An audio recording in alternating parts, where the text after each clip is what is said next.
हो, मी आता just check केलं मेल. नाही, ओके आहे आत्ता तरी, ओके वाटतंय. काही सुचले पॉईंट्स मी पाठवतो ना. हो, नाही रे, आज घरी पूजा आहे ना आनंद. हो, मीटिंग अटेंड करायला नाही जमणार. पण एक्झॅक्टली, हां, मी ऑनलाईन अटेंड करेन. येस, तू येतोस ना संध्याकाळी? आणि बर, नाही नाही, ठीक आहे ठीक आहे. तू तू थांब तिथे. काही वाटलं तर मला फोन कर. हां, मी आहे फोनवर अवेलेबल. ओके, चला, बाय. आनंद येत नाहीये पूजाला, त्याला ऑफिसमध्ये थांबायला लागतंय. काय अपसेट का आहात तुम्ही? सुष्मिता रडत होती आता. रडत होती? आता काय झालं तिला? मला कळत नाहीये काही. म्हणजे मी विचारणार होते तिला, पण त्याच्या आधीच अंशुमन आला आणि तिला रूममध्ये घेऊन गेला. कारण नाही माहिती मला, पण काहीतरी दुसरं असेल का? ही त्याच्यामुळेच रडत असेल मला वाटतं. त्यांचं भांडण झालं असेल दोघांचं.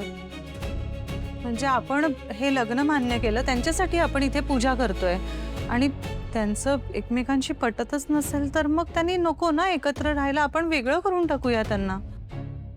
काही कळतच नाहीये मला. समजून उमजून घेण्याआधीच लग्न करून काय मोकळी झाली ही मुलं.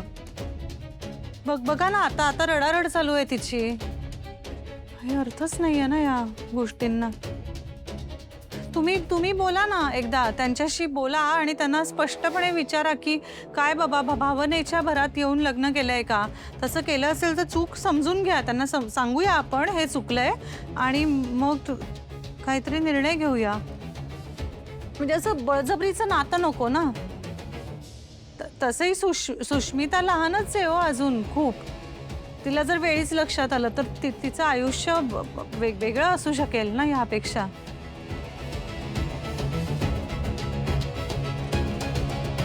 हे बघा, त्यांनी कुठल्याही परिस्थितीत लग्न केलं असलं ना तरी सुद्धा हे लग्न मोडायचं नाही हे त्यांनी ठरवलंय. हे बघा स्वानंदी मॅडम, ते आता एकमेकांचे नवरा बायको आहेत आणि आपण आता ते ऍक्सेप्ट करायला हवं. हो, पण लग्न झालं असलं तरी त्यांचं कुठे एकमेकांवर प्रेम आहे? अहो, आपलं लग्न झालं तेव्हा सुद्धा कुठे होतं आपलं प्रेम? पण नंतर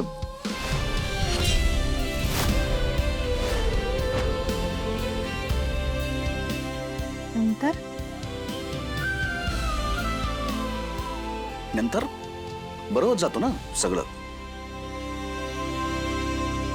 आपलं लग्नानंतर बरं चाललंय का सगळं?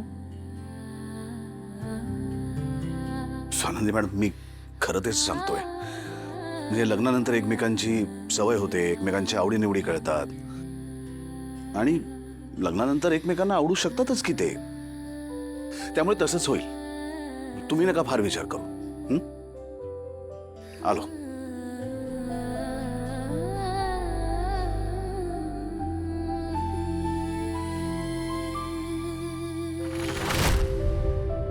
वाह, मानलं पाहिजे मंदाताईंना, आहे ना. मस्त खरेदी केली आहे. अरे मुलांनो, रोहन, अदिरा, या रे, खरेदी बघायला या. आता काय? बघा बघा, मी 2 जावयांसाठी आपल्या आणि 2 मुलींसाठी अधिक मासाची खरेदी करून आली आहे. बघा काय झालं? कसं वाटते बघा, सांगा.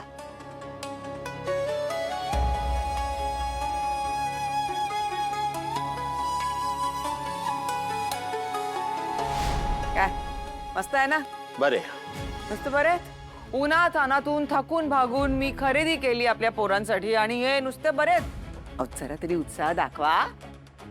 बरे म्हटलं ना, उगाच खोटा उत्साह कशाला दाखवू?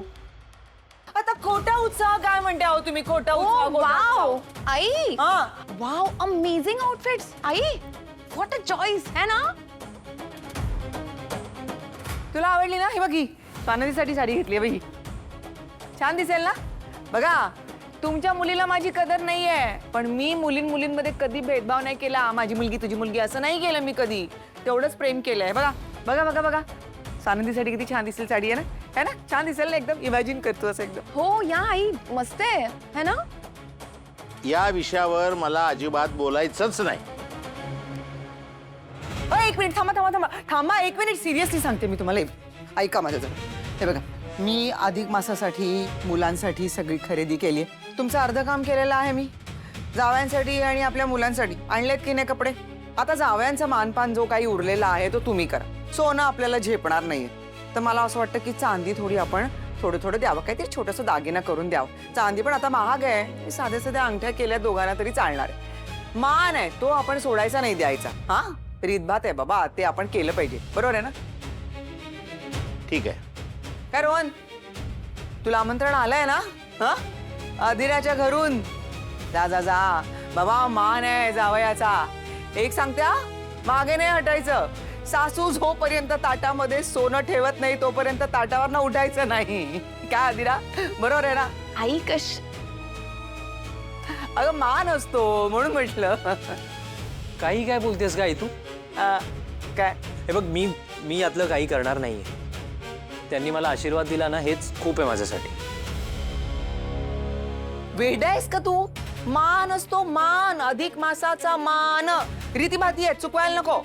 हे बरं आहे, स्वतःच्या मुलासाठी सोनं आणि जावयासाठी चांदी. ते काय नाही, मी सुद्धा जावयांसाठी सोन्याचं काहीतरी आणतो, छोटंसं, परवडेल एवढं. सोन्याचा भाव माहितीये का? 1.5 लाखाच्या वर गेलाय. एवढूसं जरी तुम्ही केलं ना तरी होणार आहेत हजारांच्या घरामध्ये. आहेत पैसे, उगीच आपलं बोलायचं. आता हे लोक काय श्रीमंत आहेत, गुंजभर सोनं जरी आपल्या रोहनसाठी त्यांनी दिलं तरी काय फरक नाही पडणार आहे. म्हणून म्हटलं मी ते सोनं देतील. अरे तोच नियम रोहनसाठी पण लागू होतो ना. घ्या. आणि तो सोनं तुझ्यासाठी तर अजिबात मागणार नाही. काय काय बोलता तुम्ही? मी काय हावरेड आहे का? मी माझ्यासाठी सोनं मागते का? उगीच काहीतरी बोलायचं, रोहनला पुढे करून मी माझ्यासाठी सोनं मागते. काय बोलताय? हो, बरोबर आहे.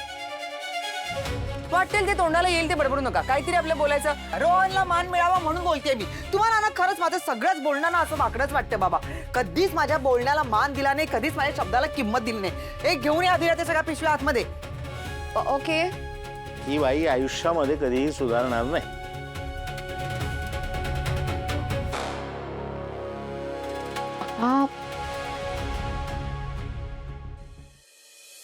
यजमानस्य भाले तिलकं कुर्यात् स्वस्ति न इन्द्रो ऋतश्रवाः स्वस्ति नः पूजा विश्ववेदाः स्वस्ति नस्तार्क्ष्यो अरिष्टनेमिः.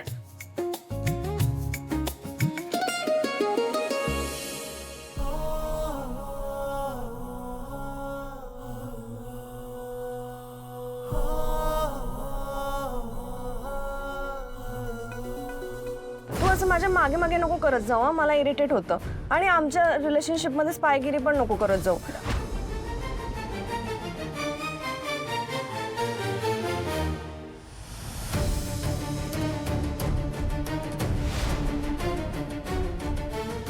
काहीतरी वेगळं आहे हे.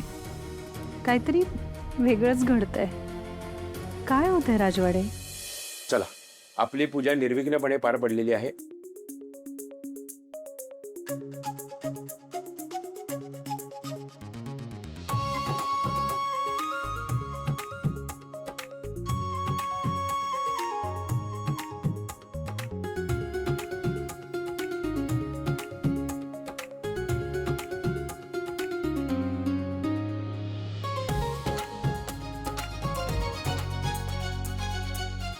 सुखी राहा, शहाणपणाने संसार करा.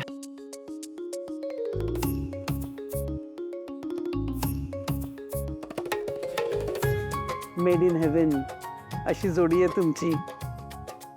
हो की नाही आई? मेड फॉर इच अदर आहेत ना.